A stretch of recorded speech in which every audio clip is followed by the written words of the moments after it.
Welcome to Idlewild Cottage, a quiet place where kindred spirits can linger together over a cup of tea, savoring all things lovely and cozy. My name is Juliana, and I'm delighted to have you. Each episode here at the cottage will center around a theme. That theme will be celebrated in a number of ways. Through literature, art, nature, and even some favorite movie scenes, we'll cherish the sweet and simple things of life. So make yourself at home, and I'll put the kettle on.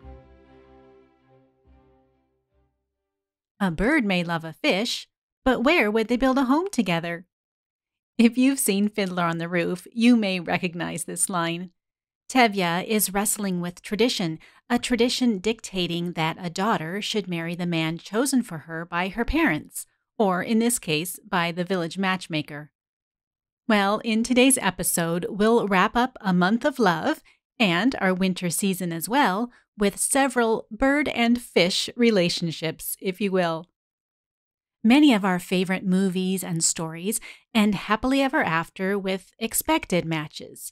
We expect Anne to marry Gilbert, and we expect Laura to marry Almanzo. But what about the love that blossoms unexpectedly? One of the more well-known moments of romantic surprise and angst is found in Little Women. Now, readers are divided here, and understandably so. Many feel that Jo should have ended up with Laurie. Others appreciate the tender sweetness of her relationship with Fritz and delight in her unexpected happily ever after. Well, friends, we have Louisa May Alcott's own stubborn nature to thank for the match, whether we like it or not. Through Alcott's journals and letters, we discover how she really wanted to wrap up Little Women. Jo should have remained a literary spinster, but so many enthusiastic young ladies wrote to me clamorously demanding that she should marry Laurie or somebody that I didn't dare refuse, and out of perversity went and made a funny match for her. Jo describes this funny match in a letter home to Marmee and Beth. Professor Bear was there, and while he arranged his books, I took a good look at him. A regular German, rather stout, with brown hair tumbled all over his head, a bushy beard, droll nose, the kindest eyes I ever saw, and a splendid big voice. His clothes were rusty, his hands were large, and he hadn't a handsome feature in his face, except his beautiful teeth. Yet I liked him, for he had a fine head, his linen was spandy nice, and he looked like a gentleman, though 2 buttons were off his coat and there was a patch on one shoe. If Professor Bear is a gentleman in spite of his appearance, Henry Higgins proves to be rather the opposite. He may have a fine home and superior library, but do they make him a gentleman? It takes an upending of his life in the form of a common flower girl to make Higgins consider how a gentleman really should behave. Though I will confess it's arguable that his character has undergone as much of a transformation as it might by the end of the 1964 movie, My Fair Lady.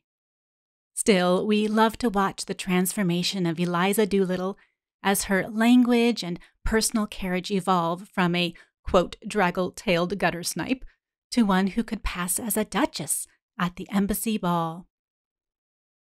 Given her age and background, it might have been most natural for Eliza to seek the stability of a match with someone predictable and well-off like Freddie Eynsford Hill. But it's the unexpected connection she feels with Henry Higgins that ultimately determines her future. A rather humorous pairing is brought to us in Season 6 of Little House on the Prairie. The privileged Nellie Olson seems like a lost cause, both in her ability to run the restaurant her parents have given her and in her ability to just be plain nice. This all changes when her parents, in a last-ditch attempt to keep the restaurant afloat, hire Percival Dalton. Nellie is not impressed by Percival. In fact, she is as mean as only Nellie can be, and we find her throwing a typical tantrum during a cooking lesson. Percival is not cowed by her behavior. He responds by dumping the eggs on Nellie's head and fires back a line that changes everything. Why your mother ever built this place for you, I'll never know. You certainly can't cook, and you certainly have no right to be dealing with the public. And as pretty as you are, you don't need a restaurant to catch a husband in the first place. All Nellie hears is the parting compliment, and she glows. He called me pretty. While Nellie has a hard time catching a husband, Philippa Gordon has a hard time narrowing down her many choices in a husband. We can't help but love Anne Shirley's college chum in Anne of the Island, who is rather frank about her likability. The boys like me awfully. They really do. I must marry a rich man, you know. Why must you? Laughs Anne. Honey, you couldn't imagine me being a poor man's wife, could you? I can't do a single useful thing, and I'm very extravagant. Oh no, my husband must have heaps of money, and I simply couldn't marry a man who wasn't handsome. Well, the joke is on Phil, and she laughs over it herself when she ultimately falls for a poor, homely minister. She later writes to Anne, Anne Shirley, don't you dare to say or hint or think I've fallen in love with Mr. Blake. Could I care for a lank, poor, ugly theologue? It's impossible. But I'm horribly afraid it's true. I'm happy and wretched and scared. Do you think I could ever develop into a passable minister's wife, Anne? And would they expect me to lead in prayer? Now, the love shared between a reserved colonel and a vivacious young girl may not come as an unlikely one to the reader of Sense and Sensibility, but it certainly does to the young girl. Mary Ann Dashwood is first swept away by the romantic ideal represented in the dashing Willoughby. Colonel Brandon looks on with quiet pain and longing. Through heartache and loss, Mary Ann eventually grows to appreciate the goodness of the dear colonel. It is through Mrs. Dashwood's conversation with Elinor that we see how unlikely, though ultimately how perfect, this match is. His age is only so much beyond hers as to be an advantage, as to make his character and principles fixed, and his disposition, I am well convinced, is exactly the very one to make your sister happy. He certainly is not so handsome as Willoughby, but at the same time there is something much more pleasing in his countenance. And from Mary Ann's perspective, we learn, instead of falling a sacrifice to an irresistible passion as once she had fondly flattered herself with expecting, she found herself at 19 placed in a new home, a wife, the mistress of a family, and the patroness of a village. Mary Ann could never love by halves, and her whole heart became, in time, as much devoted to her husband as it had once been to Willoughby. Let's segue from colonel to captain and linger for a moment over another unlikely romance, that which develops between Fräulein Maria and Captain Von Trapp in The Sound of Music. The nuns well describe Maria in the song How Do You Solve a Problem Like Maria? So we'll use their words as our poetry moment today. How do you solve a problem like Maria? How do you catch a cloud and pin it down? How do you find a word that means Maria? A flibberty-gibbet? A will-o'-the-wisp? A clown? Many a thing you know you'd like to tell her. Many a thing she ought to understand. But how do you make her stay and listen to all you say? How do you keep a wave upon the sand? Oh, how do you solve a problem like Maria? How do you hold a moonbeam in your hand? Well, you hold a moonbeam in your hand by letting her shine next to an extreme opposite, one who will serve as a perfect foil, one such as a military captain. Captain Von Trapp is ordered, predictable, reasonable, and he needs Maria just as much as she needs him. When a moonbeam casts its rays on a man of principle carrying the weight of grief, he can't help but warm up to a newfound love.